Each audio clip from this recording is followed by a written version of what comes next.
Hello, let me introduce you to Michelle Franklin talking about buyer-broker agreements.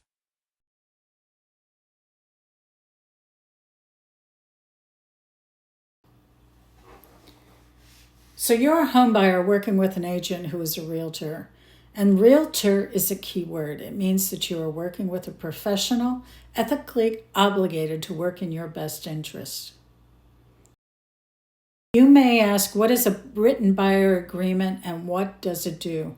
Well, it does two things. It's an agreement by you and your real estate professional outlining the services they will provide you and what they will be paid for those services. This is not set in stone, it's negotiable.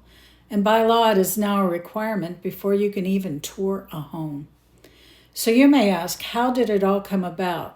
Well, there was a lawsuit somewhere in the United States that ended up against the National Association of Realtors that claimed basically that realtors, because their commission rate was published on the MLS, which is the multiple listing service, that those realtors only showed homes which had a higher commission rate. Look, I've worked as a realtor for a considerable length of time, and let me assure you, we have always looked for properties that fit our customers' lifestyle, pricing guidelines, and detailed needs. Because it was more important for us to find a great fit for someone which would end up in a transaction so that we can continue on to another possible real estate transaction with another buyer. Nonetheless, here we are having to sign a buyer-broker agreement. Open houses do not count. That means you can tour a home at any time, talk to the agent at the open house, and put a contract in that day.